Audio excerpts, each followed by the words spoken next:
Welcome back students. हम लोग discuss कर रहे थे methods of preparation of carboxylic acids और लास्ट मेथड जो हम लोग डिस्कस कर रहे थे वो क्या था, फ्रॉम डेरिवेटिव्स। कार्बोक्सिलिक एसिड के डेरिवेटिव्स से हम लोग क्या कर सकते हैं, कार्बोक्सिलिक एसिड्स को प्रिपेयर करा सकते हैं। एक मेथड बच गया था डेरिवेटिव्स वाला, कौन सा था वो देखिए, फ्रॉम एनहाइड्राइड्स। एस्टर से हम लोगों ने कर ली थी, ठीक है, एस्टर से भी हम लोग प्रिपेयर करा चुके थे। एनहाइड्राइड्स की बात करते हैं, उसके अलावा असाइल हैलाइड से भी हम लोग प्रिपरेशन करा चुके थे। फ्रॉम एनहाइड्राइड्स अब मैं आपको बता रही हूँ कि एनहाइड्राइड्स से हम लोग क्या करते हैं, कार्बोक्सिलिक एसिड्स को प्रिपेयर करा सकते हैं, ठीक है। और मैंने आपको बताया था कि कार्बोक्सिलिक एसिड के जो डेरिवेटिव्स हैं उनकी आप सिंपली हाइड्रोलाइसिस अगर करवा देते हैं तो कार्बोक्सिलिक एसिड्स की फॉर्मेशन हो जाएगी, ठीक है। तो सबसे पहले एनहाइड्राइड्स होते क्या है, एनहाइड्राइड्स होते हैं आपके RCO whole twice and O, यही होते हैं आपके एनहाइड्राइड्स, ठीक है। इनकी अगर आप करा देते हैं हाइड्रोलाइसिस, ठीक है, एसिडिक मीडियम में करा रहे हो, अगर इनकी हाइड्रोलाइसिस करा देते हो तो देखो दो मॉलिक्यूल यहां से बनते हैं आपकी कार्बोक्सिलिक एसिड के, twice molecules of RCOOH। Example अगर आप लेना चाहें तो कोई भी एग्जाम्पल ले सकते हैं, ठीक है। एल्काइल का एग्जाम्पल ले सकते हैं, अराइल ग्रुप का एग्जाम्पल ले सकते हैं। सपोज मैंने यहाँ पे ले लिया है C6H5CO का होल ट्वाइस एंड O, इसकी मैं क्या करा रही हूँ, हाइड्रोलाइसिस करा रही हूँ। तो देखिए क्या बन जाएगा, 2 मोल्स ऑफ C6H5COOH, यानी कि 2 मोल्स ऑफ बेंजोइक एसिड की यहाँ पे क्या हो गई है, फॉर्मेशन हो गई, ठीक है। तो बड़ा सिंपल सा रिएक्शन है आपका, ध्यान रखेंगे आप इसको, ठीक है। उसके अलावा और मेथड ऑफ प्रिपरेशन क्या है, दो हमारे पास और बच जाते हैं, एक होता है from nitriles and from amides, ठीक है। नेक्स्ट जो हम लोगों के पास बाकी है वो कौन सा है, फ्रॉम नाइट्राइल्स एंड अमाइड्स। हम लोग नाइट्राइल्स और अमाइड्स से भी क्या करा सकते हैं, कार्बोक्सिलिक एसिड्स को प्रिपेयर करा सकते हैं, फ्रॉम नाइट्राइल्स एंड अमाइड्स। तो सबसे पहले तो देखिए नाइट्राइल्स होते क्या हैं, RCN, ये होते हैं आपके नाइट्राइल्स। नाइट्राइल्स से आपको बनाना क्या है, आपको कार्बोक्सिलिक एसिड्स बनानी है। कार्बोक्सिलिक एसिड्स क्या, RCOOH, यानी देखो आपके पास RCN है, ठीक है, और आपको RCOOH, यानी कि आपको ऑक्सीजन एंड हाइड्रोजन दोनों की क्या है यहाँ पे रिक्वायरमेंट है। तो आप सबसे पहले क्या करा दीजिए, आप सबसे पहले यहाँ पे जो आपको नाइट्राइल गिवन है इसकी हाइड्रोलाइसिस करा दो, H पॉजिटिव या OH नेगेटिव, ठीक है, किसी के भी प्रेजेंस में आप इसकी हाइड्रोलाइसिस करा दो तो फॉर्मेशन किसकी हो जाती है, अमाइड्स की। अमाइड्स की कैसे, कार्बन के साथ ऑक्सीजन अटैच हो जाता है और नाइट्रोजन के साथ हाइड्रोजन, तो क्या बनता है देखिए RCONH2। और मैंने आपको कल बताया था जो हमारे CONH2 होते हैं ये क्या होते हैं, अमाइड्स होते हैं। तो अमाइड्स की फॉर्मेशन हो गई। अब अमाइड्स की फर्दर अगर आप लोग हाइड्रोलाइसिस करा देते हैं, जब अमाइड्स की भी हाइड्रोलाइसिस कराएंगे तो किसकी प्रिपरेशन हो जाएगी यहाँ पे, कार्बोक्सिलिक एसिड की। तो अगर आपको नाइट्राइल्स से कार्बोक्सिलिक एसिड को प्रिपेयर कराना है तो उसकी हाइड्रोलाइसिस कराइए। सबसे पहले क्या बनेंगे, अमाइड्स बन जाएंगे, और फिर अमाइड्स की फर्दर हाइड्रोलाइसिस करा देंगे तो क्या बनेंगे आपके पास में, कार्बोक्सिलिक एसिड बन जाएंगी, ठीक है। मान लीजिए आपके पास कोई एग्जांपल है, सपोज वी हैव, इस तरह से आपका कोई कंपाउंड है CONH2। अब जहां पे भी आप लोगों के पास आ जाता है CONH2 ग्रुप, यानी कि वहां पे अमाइड की बात की गई है, बेंजीन के ऊपर अमाइड ग्रुप है, इसको क्या बोला जाता है, बेंजामाइड बोला जाता है। क्या बोलते हैं इस ग्रुप को, बेंजामाइड। ग्रुप को नहीं, सॉरी, इस कंपाउंड को क्या बोलते हैं, बेंजामाइड। अमाइड्स से आपको कार्बोक्सिलिक एसिड बनानी है तो डायरेक्ट इसकी क्या करा दीजिए, हाइड्रोलाइसिस करा दीजिए। तो यहाँ पे डायरेक्ट कौन सा ग्रुप इंट्रोड्यूस हो जाता है आपका, carboxyl group, carboxylic acid group. तो यहां से देखिए किस एसिड की फॉर्मेशन हुई, यहाँ पे बेंजोइक एसिड की क्या हो गई, फॉर्मेशन हो गई, ठीक है। तो ये आपके methods of preparation of carboxylic acids यहाँ पे क्या हो जाते हैं, कंप्लीट हो जाते हैं, ठीक है। सारे मेथड्स जिनसे हम लोग कार्बोक्सिलिक एसिड प्रिपेयर करा सकते हैं वो मेथड्स हमने कर लिए।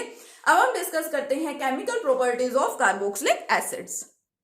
देखिए, तो अब हम बात करते हैं कार्बोक्सिलिक एसिड्स की केमिकल प्रॉपर्टीज की, मतलब किस किस टाइप के रिएक्शंस हमारी कार्बोक्सिलिक एसिड्स शो कर सकती हैं। तो कार्बोक्सिलिक एसिड में मैंने आपको बताया था क्या प्रेजेंट होता है, कार्बोक्सिलिक एसिड में कार्बन, ये एक ऑक्सीजन के साथ डबल बॉन्ड होता है यहाँ पे, और OH ग्रुप आपका हाइड्रोक्सिल ग्रुप, ठीक है। कार्बोनिल ग्रुप और हाइड्रोक्सिल ग्रुप दोनों होते हैं, जिसके कॉम्बिनेशन को हम लोग क्या बोलते हैं, इस ग्रुप को हमने बोला था कार्बोक्सिल ग्रुप, ठीक है। अब यहाँ पे दो तरह के रिएक्शंस हो सकते हैं, जैसे हम लोगों ने अल्कोहल का केस पढ़ा, अल्कोहल में मैंने आपको बताया ROH, ये वाला बॉन्ड भी ब्रेक हो सकता है, क्लीवेज ऑफ OH बॉन्ड भी थी और क्लीवेज ऑफ RO बॉन्ड भी थी। दो टाइप के बॉन्ड्स हमने वहां पे पढ़े थे, दो टाइप के बॉन्ड्स की क्लीवेज हमने पढ़ी थी और उसके बेसिस पे केमिकल रिएक्शंस हम लोगों ने डिस्कस किए थे। यहाँ पे भी इसी तरह से हम लोग क्या करते हैं, डिफरेंट टाइप के रिएक्शंस पढ़ेंगे। फर्स्ट तो क्या हो सकता है यहाँ पे, फर्स्ट यहाँ पे हो सकती है cleavage of OH bond. OH bond क्या है हमारा, ये कार्बन ऑक्सीजन इधर डबल बॉन्ड से अटैच्ड है कार्बोनिल ग्रुप, और यहाँ पे OH। अब ये जो आपका OH है इसमें भी तो बॉन्ड प्रेजेंट होगा ना, तो अगर इस बॉन्ड की क्लीवेज हो जाती है, ठीक है, तो कुछ रिएक्शंस होंगे जो कार्बोक्सिलिक एसिड शो करती हैं। सबसे पहले तो आपको यहाँ पे दिखाई दे रहा है कि हाइड्रोजन, ये बॉन्ड अगर क्लीव हो रहा है तो हाइड्रोजन की फॉर्मेशन होगी। इट मींस ये वाले जो सब्सटेंसेस हैं ये एसिड्स की तरह से बिहेव करेंगे, और करते भी हैं, इनका नेम ही क्या है, कार्बोक्सिलिक एसिड्स है। ठीक है, नेक्स्ट हम यहाँ पे बात करेंगे कि क्या हो जाए, कार्बन और ये OH ग्रुप के बीच वाला बॉन्ड क्या हो जाए, ब्रेक हो जाए। तो नेक्स्ट हम लोग पढ़ेंगे cleavage of carbon OH bond. ठीक है, कार्बन और हाइड्रोक्सिल ग्रुप के बीच में जो बॉन्ड प्रेजेंट है वो बॉन्ड क्या हो जाए, क्लीव हो जाए। थर्ड हम क्या कर सकते हैं, हम carboxyl group as a whole discuss करेंगे, जिसके बेसिस पे हम उसके कुछ रिएक्शंस को डिस्कस करेंगे। ठीक है, दो तो हम लोगों ने क्या किया, हम लोगों ने स्टार्टिंग में बॉन्ड्स की ब्रेकिंग के हिसाब से हम लोग रिएक्शंस पढ़ेंगे। एक तो क्या करेंगे हम यहाँ पे, कार्बन एंड ऑक्सीजन, ठीक है, इन दोनों के बीच का बॉन्ड क्लीव होगा। सेकंड क्या पढ़ेंगे, कार्बन और OH ग्रुप के बीच का बॉन्ड ब्रेक हो जाएगा, क्लीव हो जाएगा।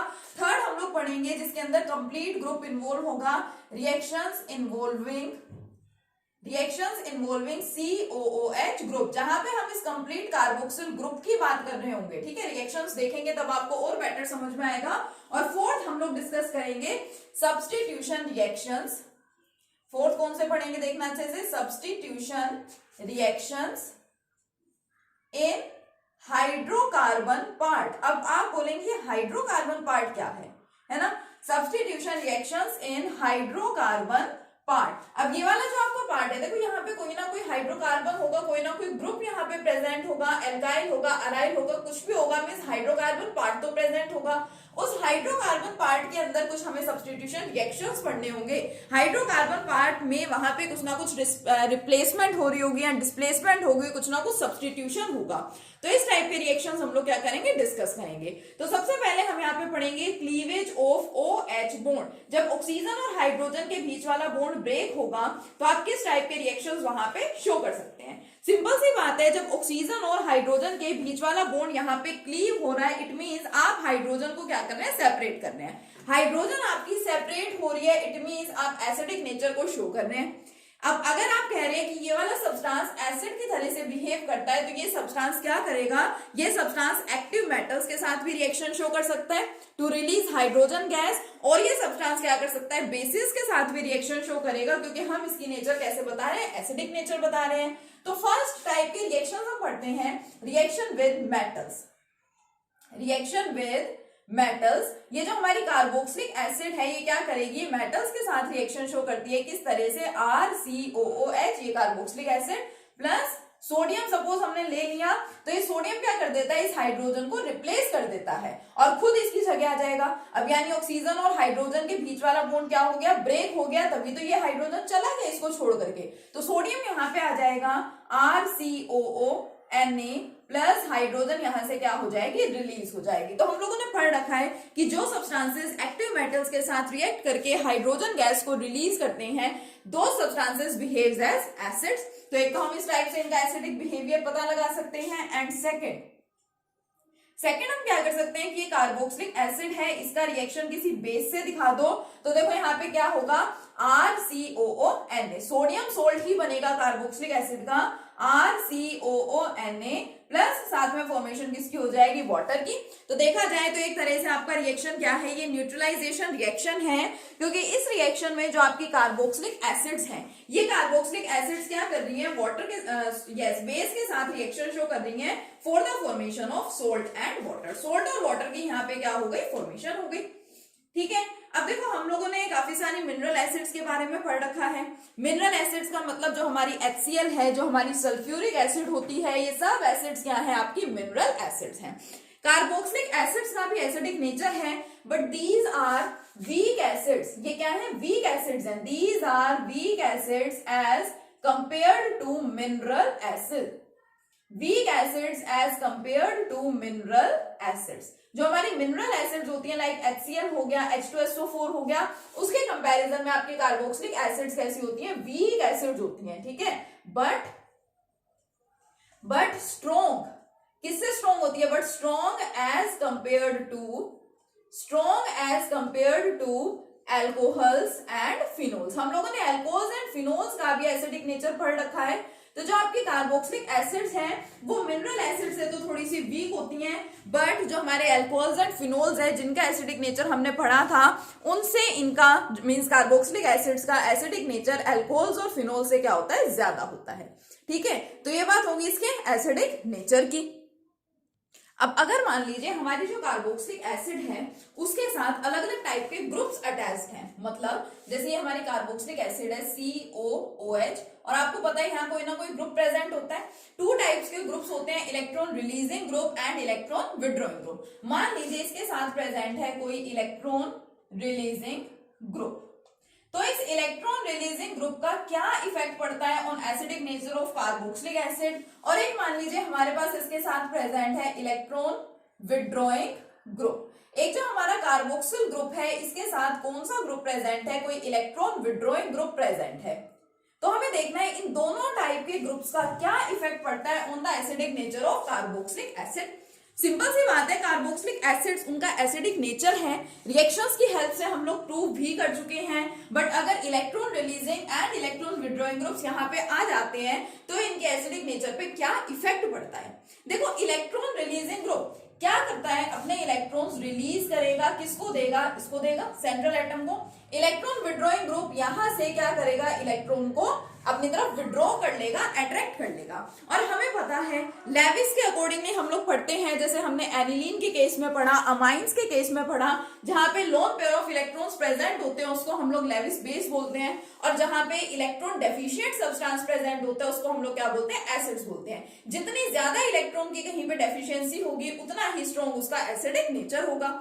अब इलेक्ट्रॉन रिलीजिंग ग्रुप क्या करेगा, ये ग्रुप तो आपके सेंट्रल एटम को, आपके इस ग्रुप को इलेक्ट्रॉन प्रोवाइड करवाएगा। तो यानी कि यहाँ पे तो आपके ग्रुप को क्या कर रहे हैं, इलेक्ट्रॉन्स मिल रहे हैं, तो इसका एसिडिक नेचर क्या हो जाएगा, यहाँ पे थोड़ा सा डिक्रीज हो जाएगा।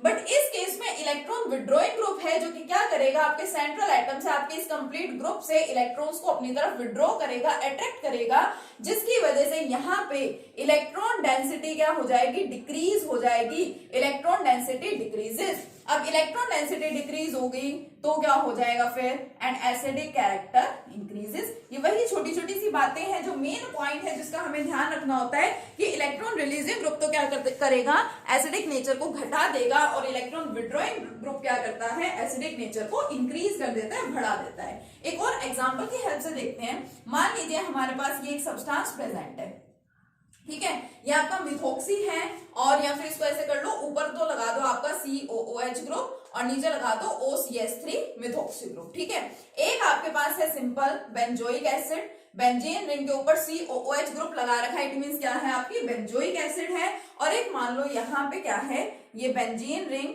COOH eight NO2। आपको क्या करना है, आपको इन तीनों एसिड्स के एसिडिक नेचर को कंपेयर करना है, किसका सबसे ज्यादा होगा और किसका होगा सबसे कम।